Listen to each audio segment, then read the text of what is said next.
Hi hello and வணக்கம் viewers, this is குட்டி செவரி YouTube channel. இந்த சேனலை சப்ஸ்கிரைப் பண்ணாதவங்க ரைட்ல உள்ள ரெட் கலர் சப்ஸ்கிரைப் பட்டனை பிரஸ் பண்ணுங்க. அப்படியே பக்கத்துல உள்ள பெல் ஐகானை மறக்காம பிரஸ் பண்ணுங்க. அப்பதான் நாங்க அப்லோட் பண்ற எல்லா வீடியோஸும் உங்களுக்கு நோட்டிபிகேஷன்ல வரும். இந்த வீடியோ பிடிச்சிருந்தா லைக் பண்ணுங்க. கீழே உள்ள கமெண்ட் பாக்ஸ்ல உங்களோட கருத்துக்களை மறக்காம போஸ்ட் பண்ணுங்க. அனைவருக்கும் வணக்கம். என்னோட அக்காக்களே, என்னோட தங்கச்சிகளே, தயவு செஞ்சு இந்த வீடியோவை முழுசா பாருங்க. இந்த வீடியோவை பார்க்கறதன் மூலமா உங்க கூட பழகக்கூடிய ஆண் எப்படிப்பட்டவர் அப்படின்றத மிக சுலபமா கண்டுபிடிச்சிட முடியும். சரி, இதெல்லாம் சொல்றதுக்கு நீ யார், உனக்கு என்ன தகுதி இருக்கு, உனக்கு என்ன தெரியும் அப்படின்னு கேட்டீங்கன்னா, ஒரு ஆண் என்ற அடிப்படையில ஆண்கள் ஒரு பெண்ணை இம்ப்ரெஸ் பண்றதுக்காக என்னென்ன ஃப்ராடுத்தனங்கள் பண்ணுவாங்க, என்னென்ன போலித்தனங்கள் பண்ணுவாங்கன்னு எனக்கு நல்லா தெரியும். அந்த அடிப்படையில் தான் இந்த வீடியோவை உருவாக்குறேன்.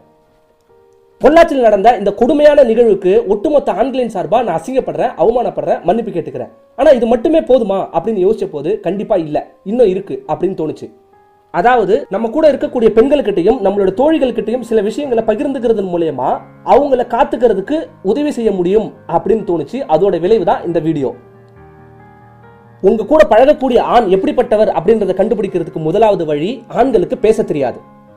ஆண் பெண் ரெண்டு பேரையும் ஒப்பிட்டு பார்த்தோம்னா மொழியை கையாளுறதுல பெண்கள் தான் வல்லவர்கள். ஏன்னா மொழியை கையாளுறதுக்கான மையம் மூளையில பெண்களுக்கு அதிகமா இருக்குது, ஆனா ஆண்களுக்கு அது மிக குறைவா இருக்குது. அதனால ஒரு ஆண் மிக இனிமையா நீங்க விருப்பப்படுற மாதிரி எல்லாம் பேசுறானா முதல்ல சந்தேகப்படுங்க, தப்பு இல்ல. ஏன்னா அவன் போலியா நடிக்க வாய்ப்பு இருக்குது. ரெண்டாவது விஷயம், செக்ஸ். உங்க கூட உறவுல இருக்கக்கூடிய ஆண் எப்பயுமே செக்ஸை பத்தி தான் பேசுறான் அப்படின்னா முதல்ல சந்தேகப்படுங்க. ஏன்னா உங்களை கல்யாணம் பண்ணிக்கணும்னு நினைக்கக்கூடிய ஆண் சில டைம்ல செக்ஸை பத்தி பேசுவான், ஆனா பெரும்பாலும் செக்ஸை பத்தி தான் பேசுறான் அப்படின்னா அவன் உங்களை வேற நோக்கத்துக்காக பயன்படுத்திக்க ஆசைப்படுறான்னு அர்த்தம். உதாரணமா 10 போன் கால்ஸ்ல 2 அல்லது 3 செக்ஸை பத்தி பேசியிருந்தா அது இயல்பு. ஆனா 10 போன் கால்ஸ்ல 5 முறையோ 7 முறையோ செக்ஸை பத்தியே பேசியிருக்கானா அவனை சந்தேகப்படுறது தப்பே இல்லை, முதல்ல சந்தேகப்படுங்க. உங்களை உண்மையாவே விரும்பக்கூடிய ஆண் உங்களை கல்யாணம் பண்ணிக்கிறது பத்தியும் உங்களுடைய கரியர் பத்தியும் அதிகம் யோசிப்பான். அதனால அவனுக்கு செக்ஸ் இரண்டாம் பட்சமா இருக்கும். சோ ஒரு ஆண் செக்ஸை பத்தி அதிகம் பேசுறானா சந்தேகப்படுங்க. மூன்றாவது மிக முக்கியமான விஷயம், யாரும் இல்லாத தனி இடத்துல உங்களுடைய காதலனை சந்திக்காதீங்க.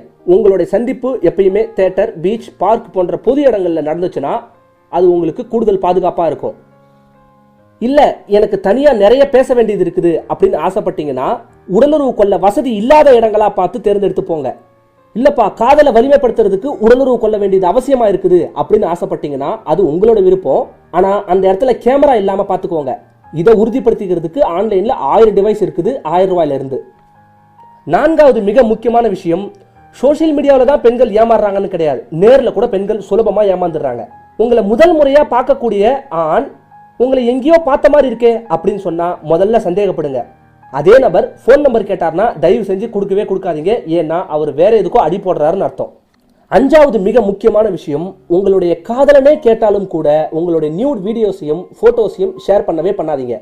உங்களுடைய காதலன் நல்லவனா இருக்கலாம், ஆனா இந்த சேஃப்டி இல்லாத உலகத்துல அது யார் கைக்கு போகும் அப்படின்றதுக்கு உத்தரவாதமே கிடையாது.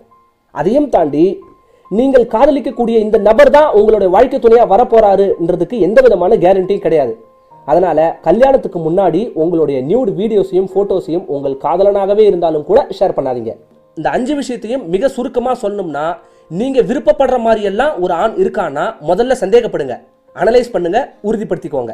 இறுதியா பெண்களுடைய பெற்றோர்களுக்கு, உங்களுடைய பெண் தன்னுடைய காதல் சார்ந்த விஷயங்களை பகிர்ந்துக்கிறதுக்கு தயவு செஞ்சு தைரியத்தையும் சுதந்திரத்தையும் கொடுங்க, இல்லனா அவங்களோட வாழ்க்கை கேள்விக்குறியாயிடும். இறுதியா என்னோட அக்கா கிட்டையும் தங்கச்சி கிட்டையும் ஒரே ஒரு கேள்வி கேட்க ஆசைப்படுறேன்.